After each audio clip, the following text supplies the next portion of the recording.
My name's Jibril Osman. Run a platform called Studio One. We interview international artists, local artists in Toronto and across Canada.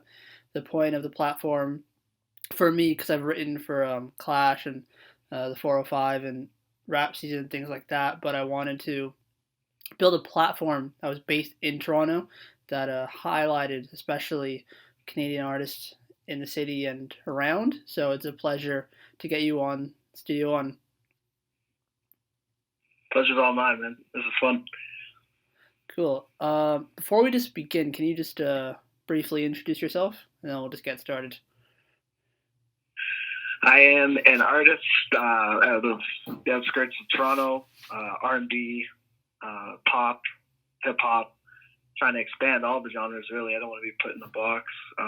But the main thing is about showing my versatility and all the meanings and emotions that I can put into the record and really show off my writing style, trying to make show a uniqueness with that. Yeah, for sure. Thank you very much.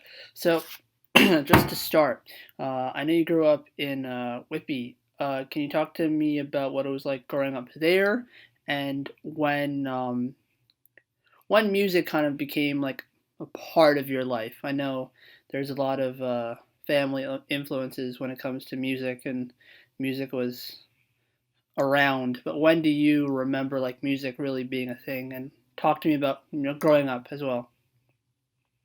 That's awesome. And especially in Whitby. Whitby's such a quiet place, especially at the time, we got some pranksters like Jake Hillhouse now, like where they're really putting Whitby on the map with that kind of stuff. But in terms of music, and at high school, I think when I really started feeling like, I really want to do this full time.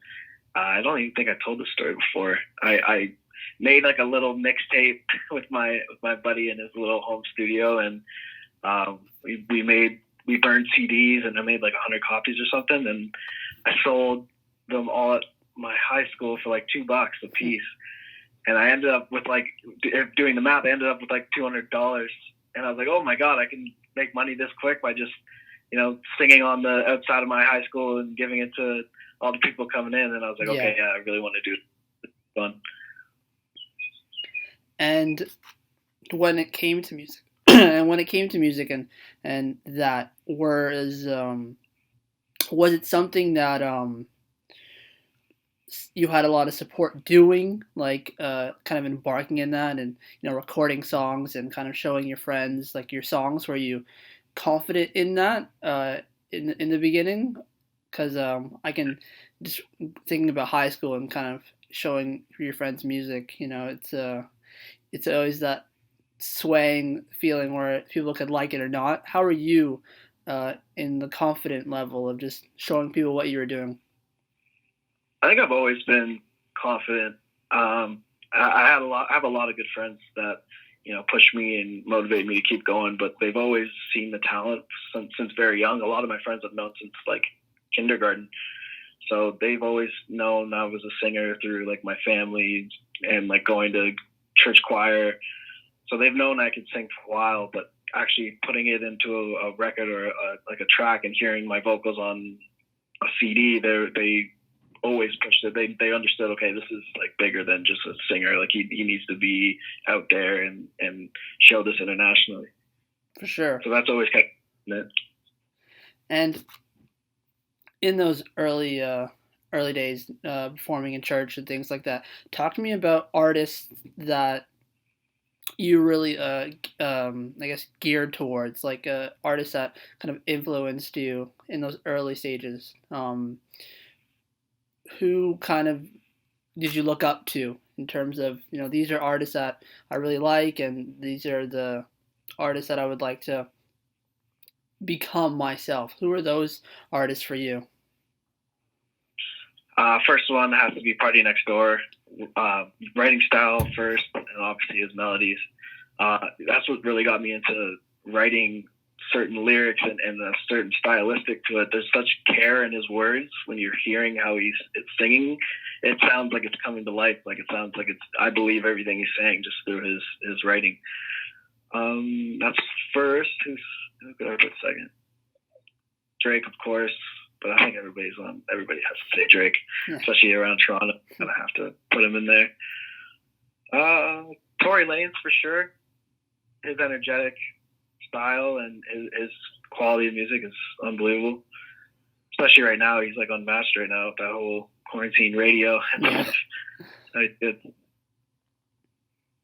And yeah, on that note too, I probably feel compelled. I know we're doing an interview and we're already like getting started, but just feeling compelled just that you brought it up with quarantine and things like that. How are you doing with everything going on? Like not even Great, man. Yeah. Just honestly working out and making music. I'm trying to eat a lot healthier right now. I've been waking up feeling great. Been eating a lot of fruits and veggies. Changed my diet a lot around, but yeah, I'm good right now. For sure. Well, you too, though. Do you consider yourself like a homebody? Like, is being home kind of like a nice feeling? I know artists like to, create and be out there, but do you feel comfortable being home? Is it a time to just reflect and things like that? Yeah, for sure. Home is close to heart for me, so it feels good.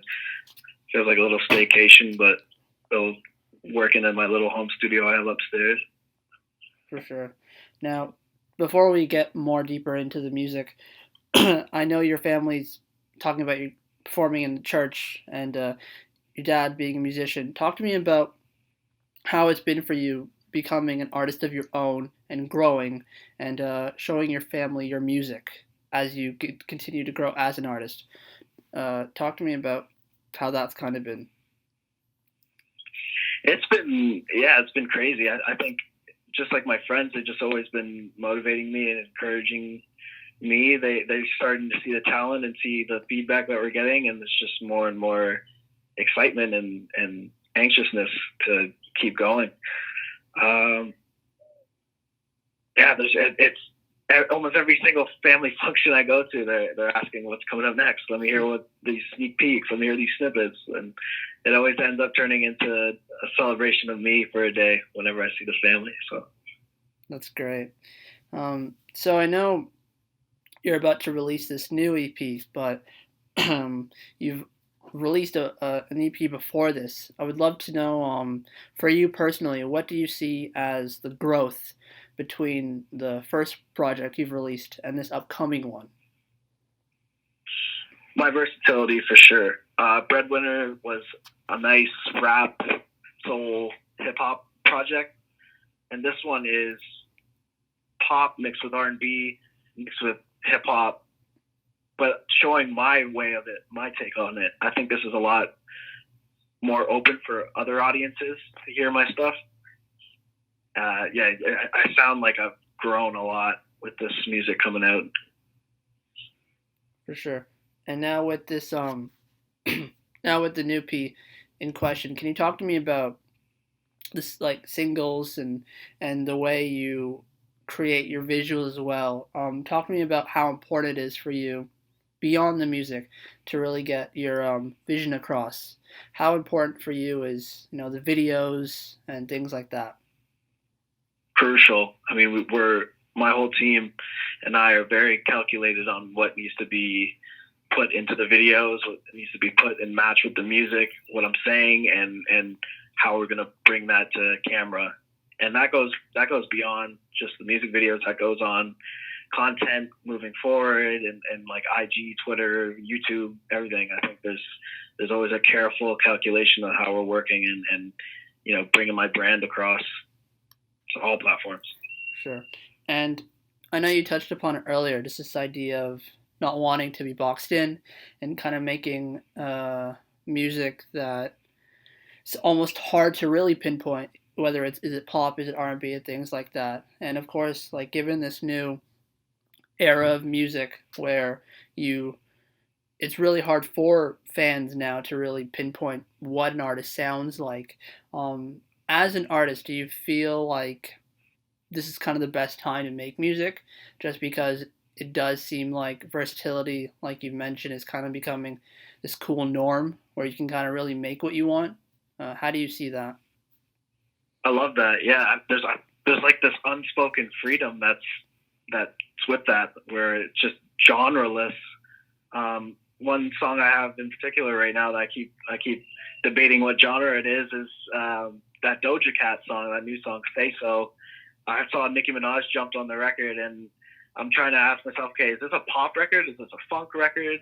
Is this like pop rap kind of bubblegum rap?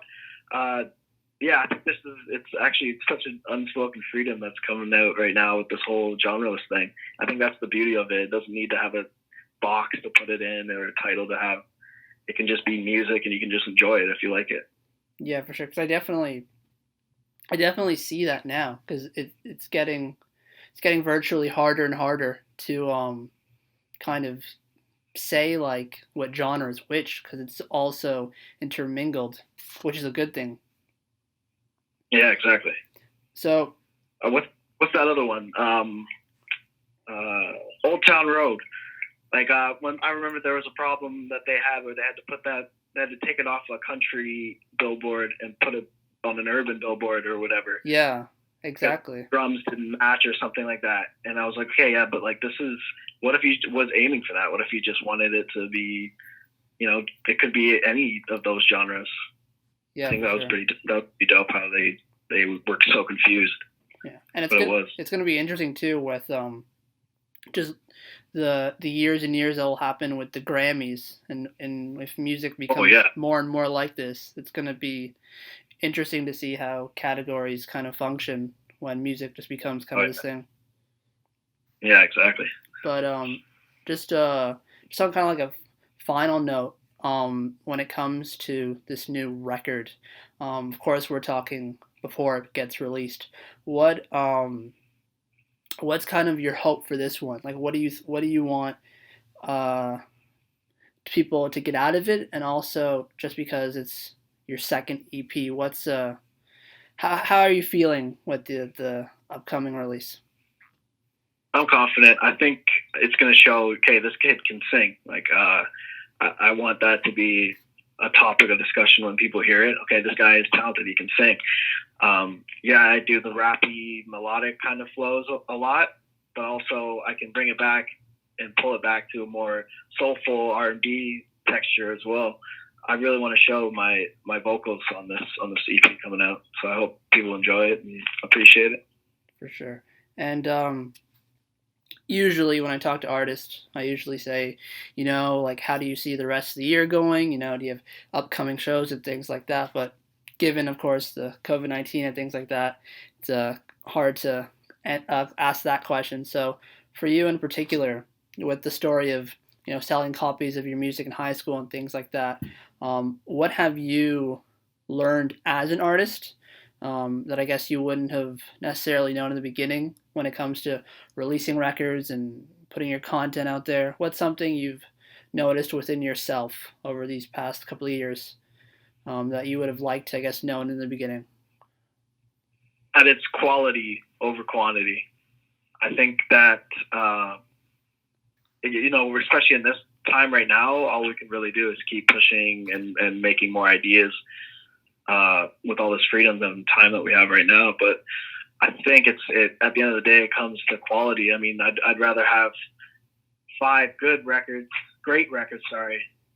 instead of like 50 okay good records.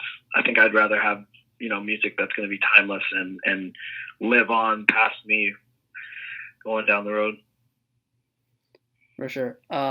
Again, man, the whole point of like Studio One, for me personally, is to highlight artists in Canada and really give a platform for Canadian artists to be highlighted. So to get you on, it's an absolute pleasure to have this conversation. I think your music is incredible, and I can't wait to see you perform these records. And definitely with everything going on, just keep safe, stay healthy, and thanks for this conversation, man. Pleasure's all mine, man. Thank you. Keep safe, too. You too. Thank you very much. Studio One.